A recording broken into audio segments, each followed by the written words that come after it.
Bueno, esta es la última que estuvimos viendo, ¿eh? Que tiene que ver con el funcionamiento de los sistemas de los drenes subsuperficiales. Entonces, lo que pretendemos mostrar en esta imagen, tanto en la primera como en la de abajo, es el orden de magnitud que tienen los caudales y los diámetros de los drenes. Eh, Obvio, el diámetro del dren y el caudal de cada uno de ellos va a depender de la superficie que esté drenando y el espaciado entre uno y otro. El espaciado entre uno y otro, ahora vamos a ver las fórmulas, va a estar condicionado por la recarga que tenga en el área. Perdón, perdón, Romina, te llamo más tarde. Perdón, dejé prendido el celular. Bueno, entonces la profundidad y el espaciado de los drenes va, hay alguien que hace ruido, dependerá de características de los suelos. ¿Qué características de los suelos? Va a depender, y vamos a ver más adelante, de la conductividad hidráulica. En este caso tenemos desde suelos en un extremo, que serían suelos arcillosos. Fíjense que los suelos arcillosos tienen muy baja conductividad hidráulica, que eso hace de que el espaciamiento de un drenaje a otro sea relativamente bajo, de 10 a 17 metros, y el método o los diseños, los cálculos indican que esta profundidad podrá variar entre 1 y 1,15 m. Esto obviamente dependerá de las características del desarrollo radicular del cultivo que estemos analizando, pero en el caso extremo, y si tenemos suelos arenosos o suelos irrigados, porque hay suelos irrigados, podemos llegar hasta tener espaciado entre un dren y otro de 200 metros. Pero podemos decir que lo habitual es que los drenes para suelos franco arenosos pueden estar en el orden de 40 metros. Y las profundidades razonables estarían entre el orden de 1,30 m a 1,65 m. Cuanto mayor sea la profundidad, ahora vamos a ver que se pueden ir aumentando el espaciado entre drenes. Vamos a pasar a la siguiente. Bueno, y la otra posibilidad que tenemos tecnológicamente es una forma más barata de construirlo, que sería utilizar lo que se conoce como drenes topos, a diferencia de la construcción mediante drenes agujereados de plástico enterrados a una profundidad determinada. Lo que se conoce como drenes topos son orificios que son desarrollados por una máquina especial que ahora vamos a ver unas fotos, que se va hincando y que a medida que se va hincando va arrastrando una cadena con lo que se conoce como un balín o una bola, en condiciones de humedad del suelo y de las características del suelo, se producen diseños de esta fractura o estas fisuras donde el agua puede drenarse hacia lo que se conoce como un dren topo. Entonces el agua es una estructura o una tecnología relativamente barata. La única diferencia es que tiene una vida útil corta. Si querés, Oscar, comentar algo de esto. Sí, Vos tuviste alguna experiencia en el sur de Entre Ríos. sí. Sí, ¿se escucha bien? ¿Se escucha? Yo te escucho. Sí, sí, Bien, sí. perfecto. No, fundamentalmente se puede considerar como una labranza, ¿no? O sea, esto también uno puede decir que más que un método, digamos, de drenaje propiamente dicho, también lo podemos considerar como una especie de labranza, ¿no?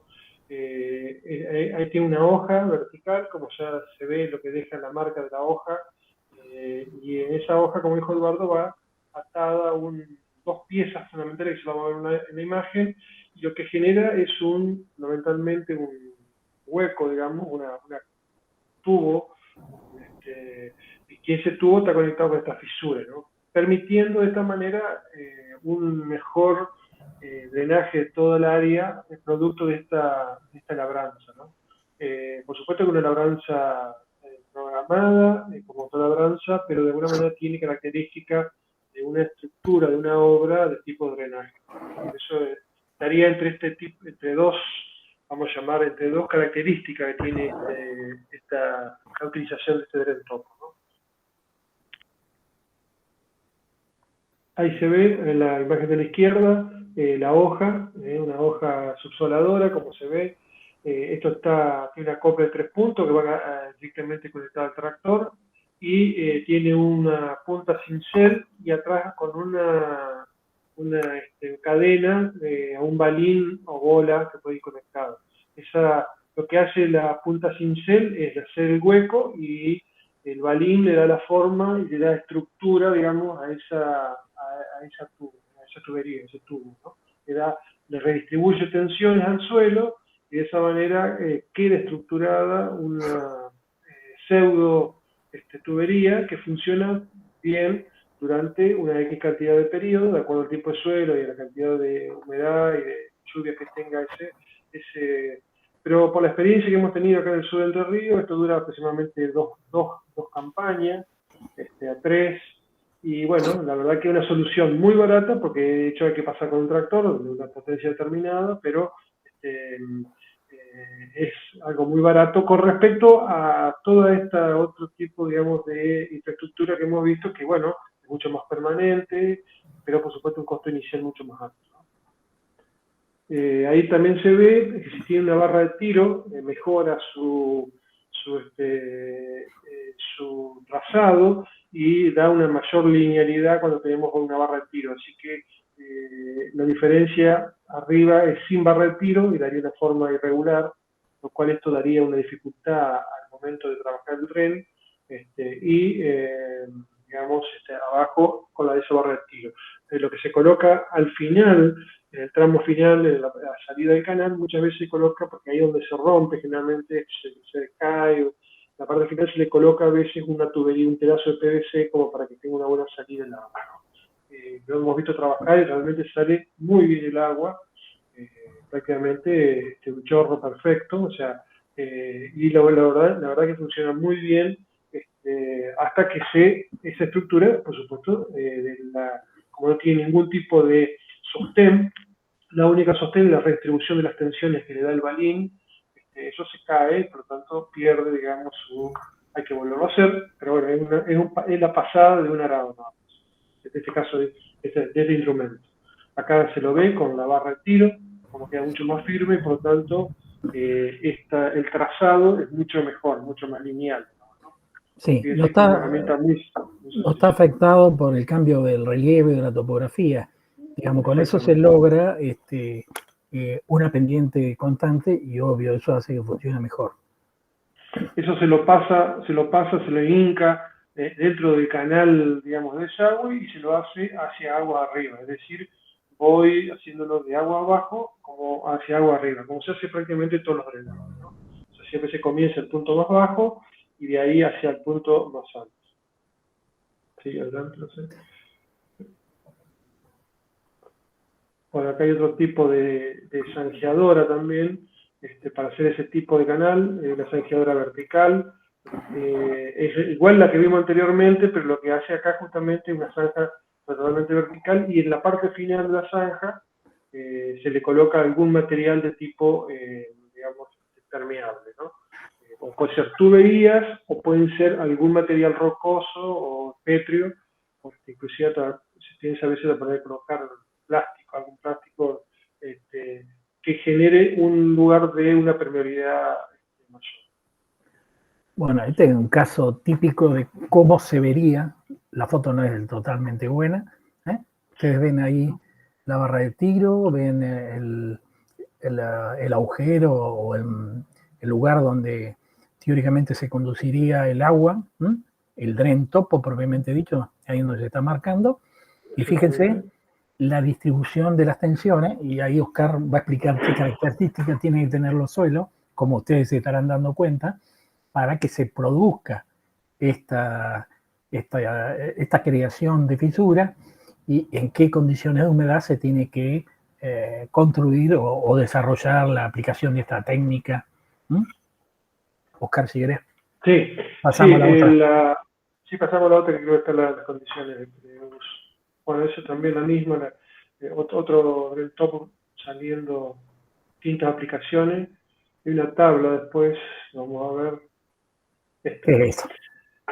Bueno, estas son recomendaciones, digamos, técnicas para aplicar este tipo de la construcción de estos redes topos, ¿no? Primero es, hay que, se genera una zona de grieta donde la humedad puede estar cercana a suelo seco, digamos, ¿no? O sea, en general debe existir, digamos, una estabilidad de tal manera, y lo que se trata es que haya un periodo de fraguado de estas grietas como para que se establezca en una verdadera red, digamos, de atrapar el exceso hídrico, ¿no? Normalmente lo que se aconseja en esta época, término de primavera, comienzo del verano, hacer esta pasada, previo, por supuesto, a las lluvias más intensas que podamos tener en diciembre, final y principio del año que viene, ¿no? La velocidad de pasada de labor, esto también lo que tiene que ser muy importante, no debe ser aproximadamente 3 kilómetros por hora, o sea, eso se llama una marcha lenta, y generalmente esto tiene que estar pasado, digamos, con una potencia relativamente, un tractor importante, de acuerdo a la cantidad de puntas, o digamos, en este caso, arados, topos que tenga. Fíjense que Eduardo por ahí mostró la imagen que había más de una hoja, y si tiene varias hojas, 3 hojas, la potencia tiene que ir aumentando el tractor. O sea, evidentemente, esa que están ahí, fíjense, eso tiene tres hojas, y por supuesto, si el suelo es muy pesado, acá la potencia que se necesita es muy importante. Evidentemente, cuando tenemos una sola punta, una sola hoja, evidentemente la potencia puede disminuir, ¿no? Pero siempre son trabajos con tractores de potencia relativamente importante, porque hay que tirar esta hoja en el interior del suelo y romper la tierra, digamos, fundamentalmente, como fisurarlo, digamos, ¿no? En general, el espaciamiento, y otra discusión, normalmente se recomienda alrededor de 2 metros. Nosotros particularmente lo hemos pasado a 4 metros, y año por medio lo hemos pasado a 2 metros. O sea, es decir, en un año lo hicimos cada 4 y en otro año pasamos otro cada 2 metros. Es decir, tiene esa flexibilidad de ir trabajándolo inclusive de forma secuencial. Muchas veces esto se lo ve trabajar, va a depender mucho del suelo para que le dé estabilidad y cómo se distribuyen las tensiones dentro del hueco que se genera, y por lo tanto, bueno, también es importante la profundidad de pasado, que generalmente rondan los 40, 60 centímetros. Esto va a depender del cultivo que yo estoy trabajando en la zona. Yo diría que 60 centímetros es lo mínimo, ¿no?, que habría que pasar, ¿no? Fíjense que cualquier cultivo más o menos importante puede tener 60 centímetros, así que pueden tener 60 centímetros, 80, eso sería por ahí lo ideal para la profundidad de esta galería, digamos, ¿no? Hay que evitar muchas veces el pisoteo por la superficie, sobre todo si hay animales, para que estas grietas traten de mantenerse lo mejor posible, lo más estable posible, porque, repito, no solamente trabaja propiamente dicho la tubería, el hueco en sí, sino las fisuras también trabajan como captadoras. Así que bueno, estas son algunas de las recomendaciones.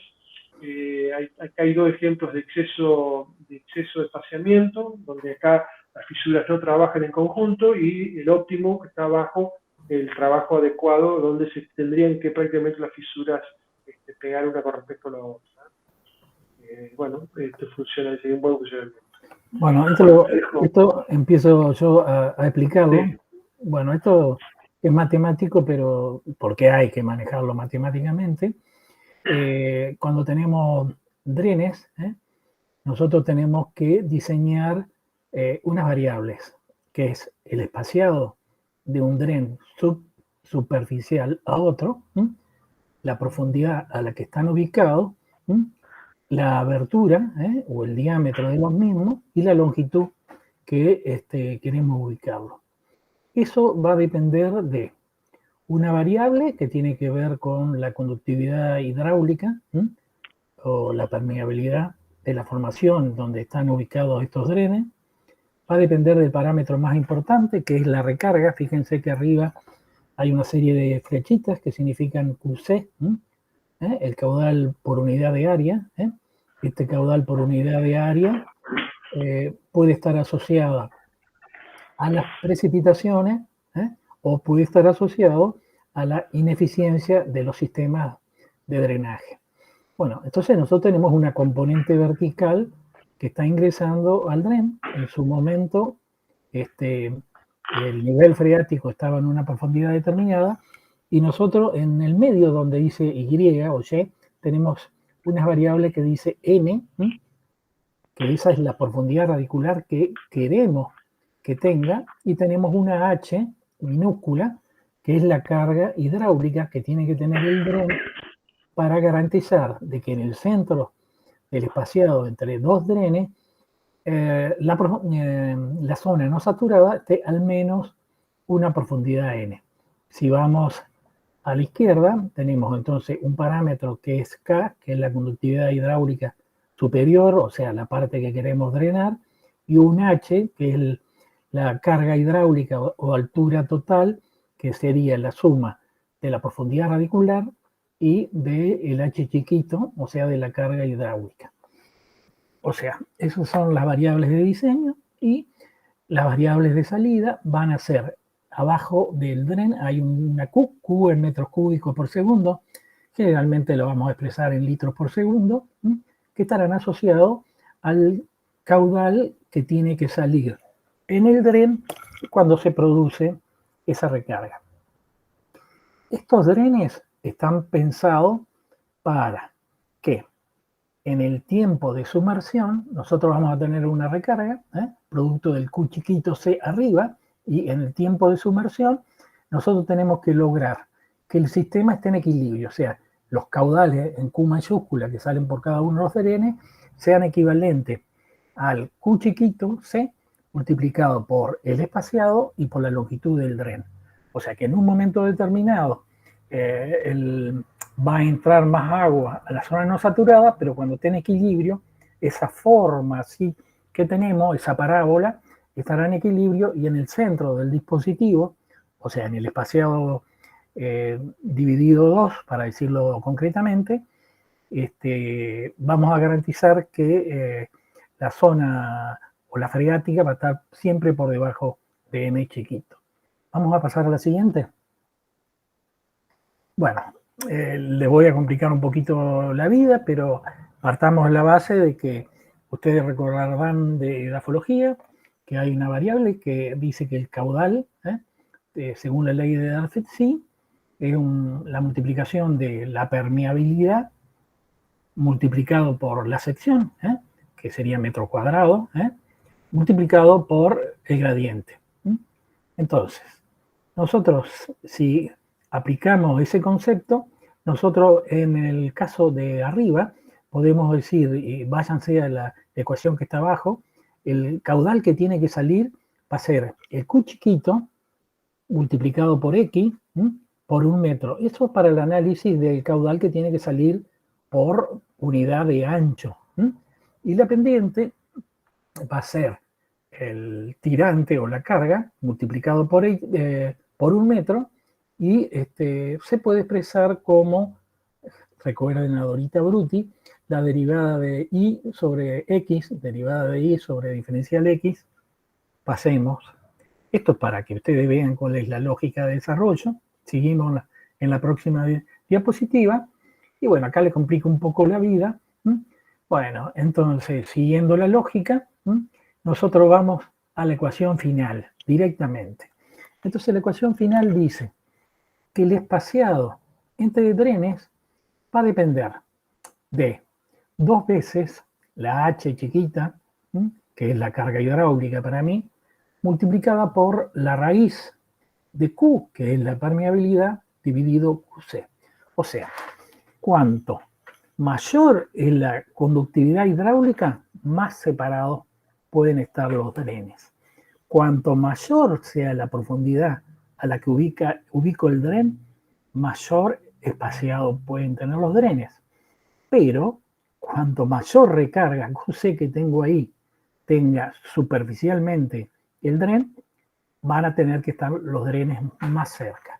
O sea, que en ingeniería nosotros vamos a resolver desde el punto de vista del drenaje el espaciado en función de una ecuación relativamente sencilla que tiene 3 variables, H chiquita, K de permeabilidad y caudal de recarga por unidad de ancho, QC.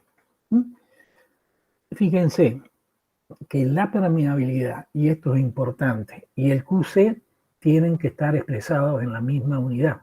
La permeabilidad normalmente se expresa en metros día, se puede expresar en milímetros día, y si pensamos en un QC, que sería una recarga por la ineficiencia, por ejemplo, de un sistema de riego, podemos expresarlo la cantidad de milímetros que se pierde por día en un sistema de riego. Entonces, K, que sería la permeabilidad, la deberíamos llevar a milímetros día, con lo cual ese término es adimensional, la raíz de un término adimensional es adimensional, y H pasa a ser longitud, entonces el espaciado va a ser longitud. Entonces, que no le confunda, hay una multiplicación, un asterisco que no es h al cuadrado ni 2 al cuadrado, es el símbolo de multiplicación. Vamos al siguiente, Griselda. Bueno, para tener órdenes de magnitud, quiere decir qué valores podemos adoptar si no tenemos información de la permeabilidad. La bibliografía indica que para grava las permeabilidades son muy altas, pueden llegar a ser 7.200 metros día. Entonces, si tenemos permeabilidades muy altas, fíjense, Griselda, volvé a la ecuación anterior, a la anterior. Fíjense, si tenemos permeabilidades muy altas, como está en el término superior, el espaciado es muy grande. Pasemos a la siguiente de vuelta. Por el caso contrario, si tenemos arcilla o arena fina, que las permeabilidades bajan o disminuyen muchísimo, entonces el espaciado de los drenes cambia totalmente. Los drenes tienen que estar más cerca uno de otro. Seguimos. Entonces, analicemos qué es lo que pasa. Un dibujito no es original, está de una bibliografía que también la estamos compartiendo por el blog de la cátedra, pero básicamente interpretemos lo siguiente.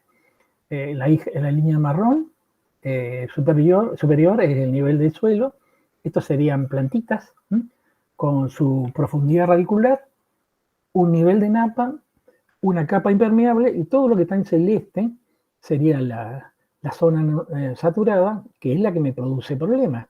Y por debajo de la capa impermeable tengo un suelo de muy baja permeabilidad. Yo lo que tengo que garantizar es que la plantita del medio, tengamos la napa freática por debajo de la profundidad radicular. Entonces, ¿qué es lo que vamos a hacer desde el punto de vista de la ingeniería? Transparencia siguiente. Vamos a colocar 2 drenes a una profundidad determinada. Acuérdense que el espaciamiento de los drenes va a depender de la profundidad a la que yo lo coloque. Entonces, espaciado va a depender de la longitud y va a depender de la permeabilidad. Coloco estos 2 drenes y listo, termino de instalarlos. ¿Qué va a pasar a medida que el dren empiece a ingresar agua? Fíjese que al principio el drenaje se va a manifestar en los niveles de la napa freática sobre el dren propiamente dicho, y en el nivel freático en el centro entre los 2 drenes todavía va a estar por encima de la profundidad radicular. O sea, que esto es al inicio del drenaje. Sigamos a la siguiente. Esto es como una pequeña película. Sigamos a la siguiente diapositiva. Sigue drenando.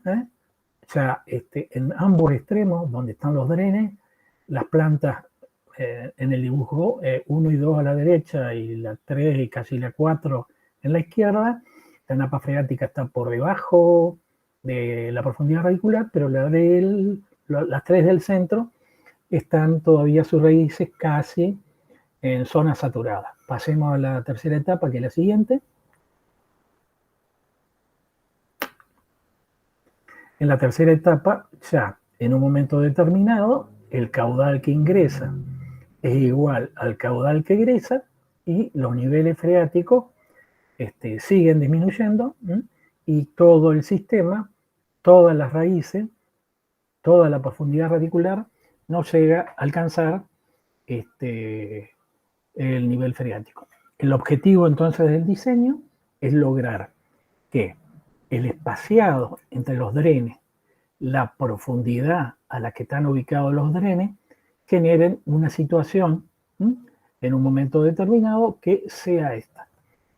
Recuerden entonces que nosotros tenemos esta tercera etapa está en equilibrio, empieza a llover, vuelvo a regar, tengo ineficiencia en el sistema de riego, tengo percolación profunda y el agua va a seguir subiendo, pero si el sistema logré ponerlo en equilibrio, no debería yo tener problemas de que el ascenso de la napa freática me llegue a afectar el sistema o la profundidad radicular de la planta que está en el centro del dispositivo. O sea, la planta más sensible al drenaje va a ser la que está ubicado en el medio entre los dos drenes. Bueno, esto sería conceptualmente, el sistema estará en equilibrio entonces cuando lo que yo estoy sacando por los drenes es igual a todo, bueno, si queréis volver, todo lo que se recarga verticalmente.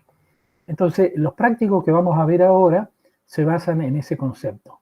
Vamos a ver un práctico en que vamos a resolver, le vamos a dar la consigna y le vamos a resolver un ejemplo concreto de este sistema de drenes, para que ustedes calculen el espaciado entre drenes, le vamos a dar alguna constante para que ustedes diseñen, le vamos a dar una tabla de diseño, se la vamos a explicar cómo funciona, y el sistema de drenaje lo van a diseñar ustedes.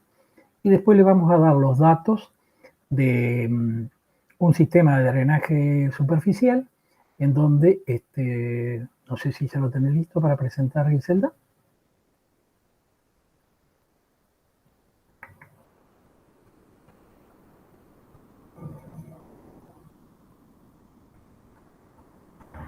¿Se me cayó Griselda?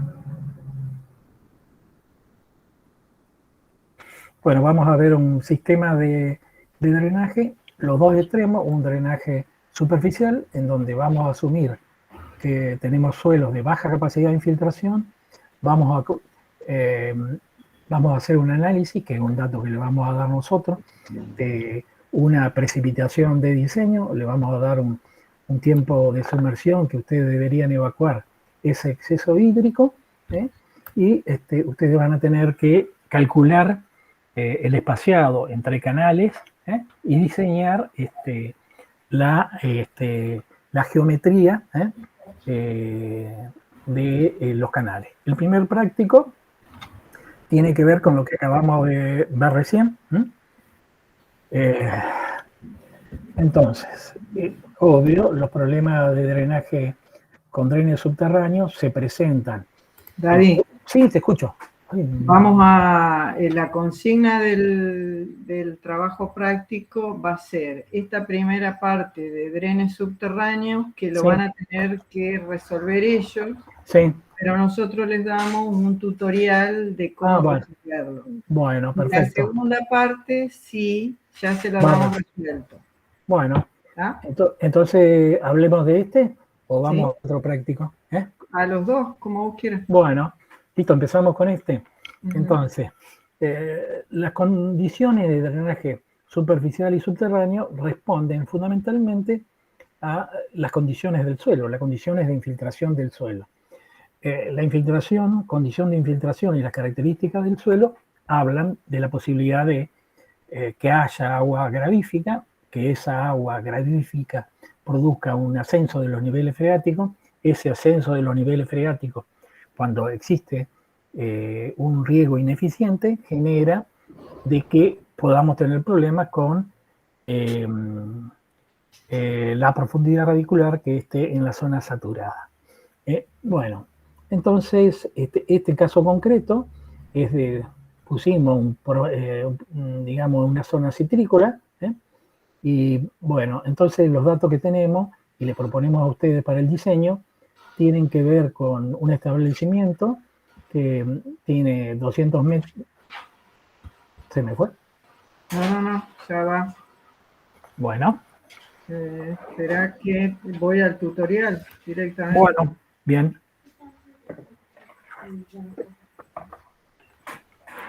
Bueno, mientras Griselda va preparando eso, les comento, nosotros vamos a estimar la ineficiencia del sistema de riego, vamos a saber qué dosis bruta aplico, con lo cual voy a tener una lámina neta determinada, el exceso de esa lámina neta, bueno, ahí en el tutorial. Bien. Bueno, esta va a ser la incógnita. Sí. Es lo que vos le estabas diciendo y lo que le estaba mostrando en la consigna. Bien, sí, dale. Acá tenemos los datos. Algunos de estos datos los vamos a cambiar. Para, digamos, la consigna ustedes van a tener estos datos, algunos cambiados. Fíjense, perdóname un minutito, Griselda. Sí. Sí. Fíjate que los datos concretos que ustedes van a manejar son, obvio, van a regar, pero va a haber un uso consultivo por parte del cultivo. Va a haber una eficiencia de riego, vamos a adoptar una profundidad radicular de diseño, va a haber una conductividad hidráulica de acuífero libre, que es el dato que tenemos que comparar, una lámina bruta de 200 milímetros, un tornado de riego de 10 días. ¿Se acuerdan que si tenemos un tornado de riego de 10 días y evaporamos 10 milímetros por día, quiere decir que estamos evapotranspirando en esos 10 días 100 milímetros? Y si aplicamos 200 milímetros, quiere decir que 100 milímetros se han incorporado al perfil del suelo. Bueno, seguimos. La pendiente es clave porque es la pendiente que va a seguir teniendo el dren. El dren que vamos a colocar tiene que tener esa pendiente para que salga y vaya drenando la superficie que queremos. Y como proyecto le vamos a dar ese dato, una carga hidráulica de 3 metros. Sí, Griselda, por favor. Bueno, el orden de los cálculos, es decir, cómo tienen que organizarse para poder resolverlo. Como dijimos recién, vamos a tener una lámina de exceso que va a depender de la lámina bruta en función del uso consultivo y del tornado. O sea, si yo tengo un tornado determinado, tengo un uso consultivo, el exceso de agua es el que se va a incorporar al perfil del suelo como agua gravífica, y estará explicado por esta ecuación que es sencilla. Va a ser igual a la lámina bruta, que es la que yo estoy aplicando, 200 milímetros menos la neta que yo estoy requiriendo, que serían 100 milímetros. Y bueno, conclusión, la diferencia entre las dos multiplicada dividida por 0,5 me va a dar la lámina bruta, y el exceso, estos son números redondos para que a ustedes les quede claro, va a ser 100 milímetros. O sea, yo voy a incorporar 200, voy a necesitar 100, el resto se me va a incorporar al perfil del suelo como agua gravífica. Bueno, entonces, sí. Lo segundo. Bien. Lo segundo es lo que ustedes como ingenieros tienen que hacer. Calcular el espaciado entre drenes, que va a depender de la recarga, del exceso del riego, de la profundidad radicular y el límite superior del estrato impermeable. Entonces, el otro efecto que vamos a hacer es calcular el diámetro de los drenes. Bueno, todos estos parámetros se los dimos. La profundidad del dren, nosotros vamos a darle que la profundidad radicular es medio metro y la carga hidráulica va a ser 3 metros, o sea que la suma de estos dos aspectos, 3 más 0,5, quiere decir que el dren va a estar ubicado a 3,5 metros de profundidad. Bueno. Bien. Listo. El siguiente problema es calcular el diámetro de los drenes en función de la pendiente. Entonces hay una tabla que también se la vamos a dar nosotros. Perdón, acá estaba lo del espaciado que dijimos hoy. Sí. Bueno, el espaciado es una ecuación que es relativamente sencilla. Acuérdense que es 2 veces h. H, acuérdense que es 3 más 0,5, 3,5, multiplicado por la raíz cuadrada de la permeabilidad dividido Q.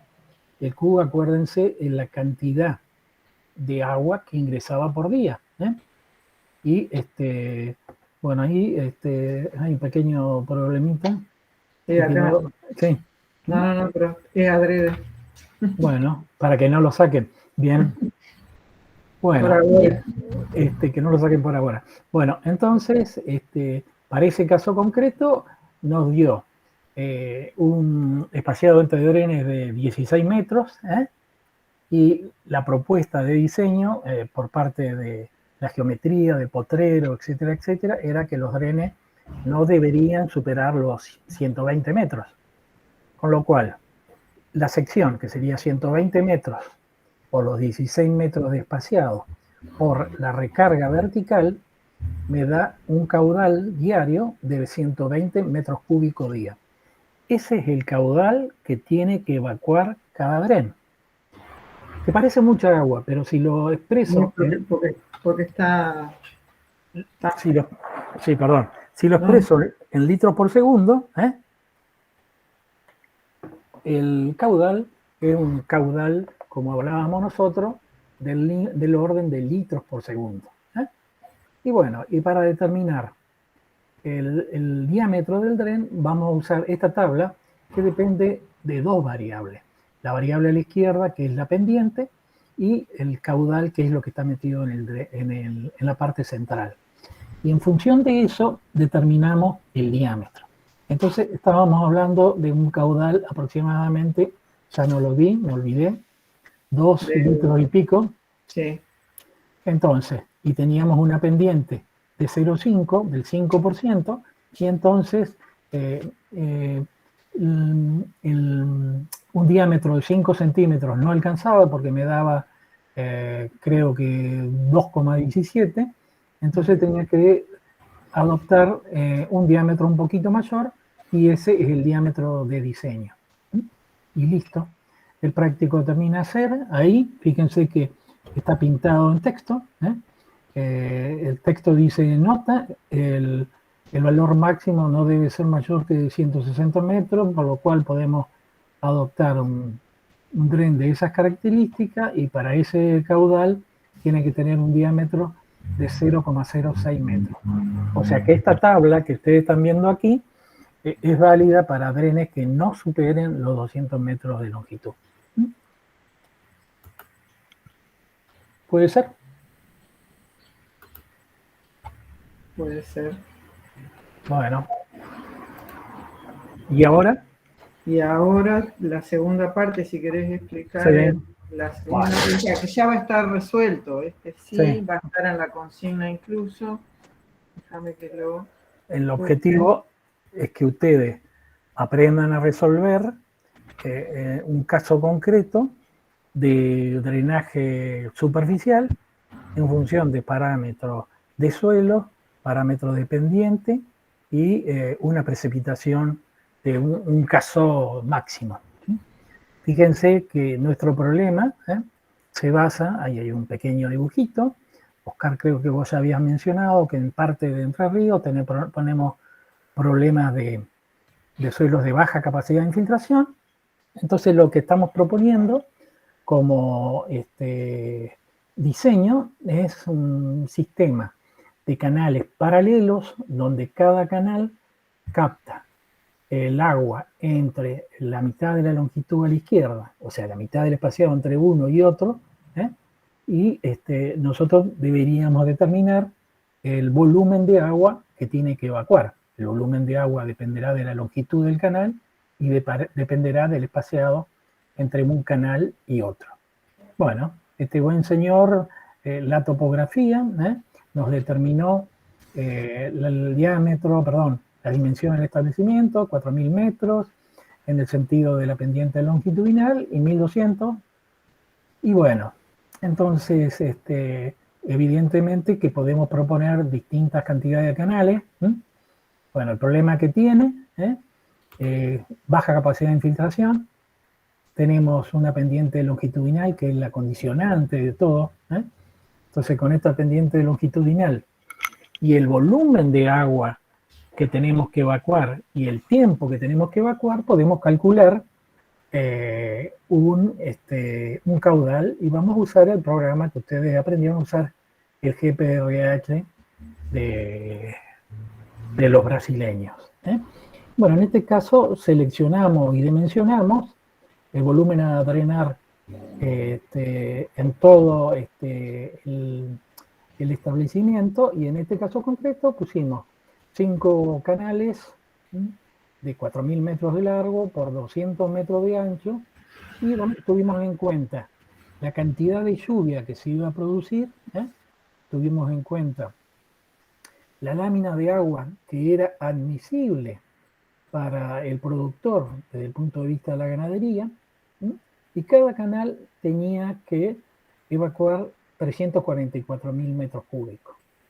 Adoptamos un tiempo de sumersión, si ustedes lo miran abajo, y de 5 días, con lo cual el caudal va a depender de ese número en negrita, 344.000, dividido los 5 días, dividido los 86.400 segundos por día, o sea que nos estaba dando un caudal del orden de, como ingenieros, 0,8 metros cúbicos por segundo. Bueno, entonces, entramos al programa de cálculo de canales, de GPRH, adoptamos una serie de parámetros que tienen que ver con el talud, optamos por un ancho de fondo, y de manera de que el canal no fuera muy profundo, y terminamos evaluando la geometría del canal. Acuérdense que el programa permite hacer lo que se llama un relatorio, que es un informe. La parte al final, si ustedes miran, le pedimos que calculen el volumen de tierra movido por de suelo movido para hacer esta obra, y da un número muy grandote de cada uno de los canales, y si vamos al final tenemos el diseño completo del sistema.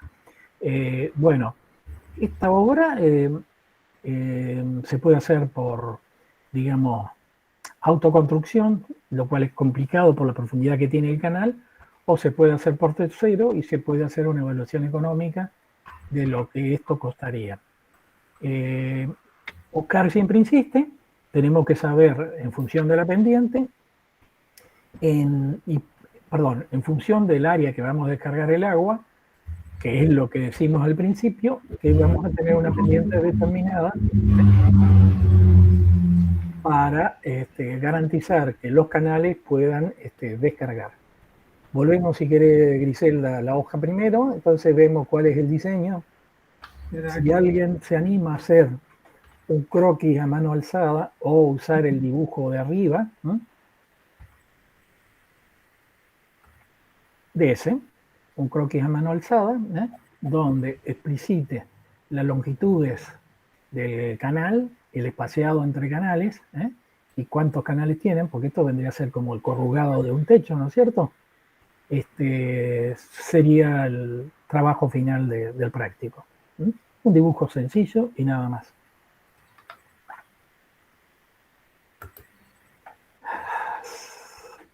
estamos viendo? Nada. Nada más. No. ¿Qué estamos viendo que nos puede preocupar a todo el grupo para resolver este práctico de drenaje?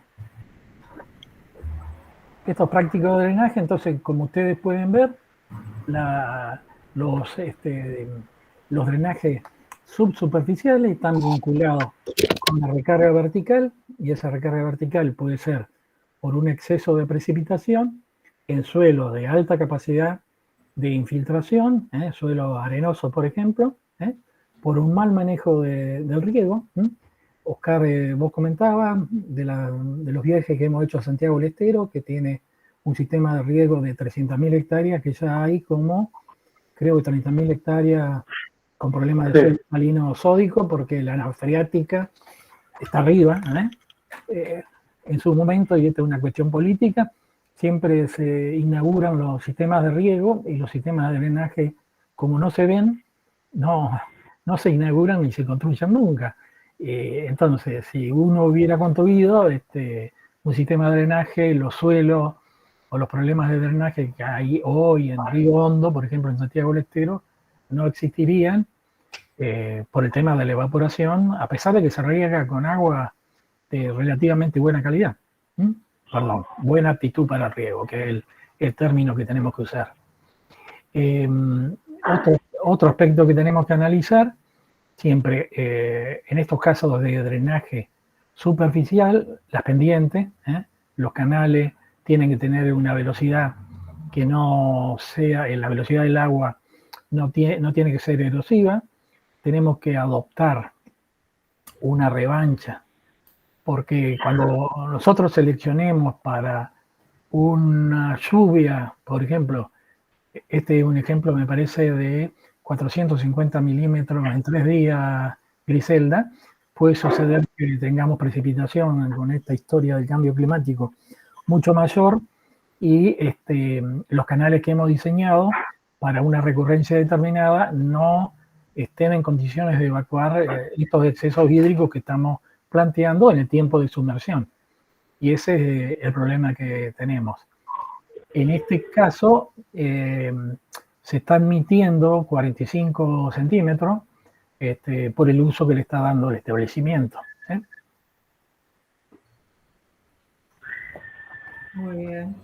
Les recordamos que los jueves a la mañana estamos en la facultad por si tienen alguna consulta.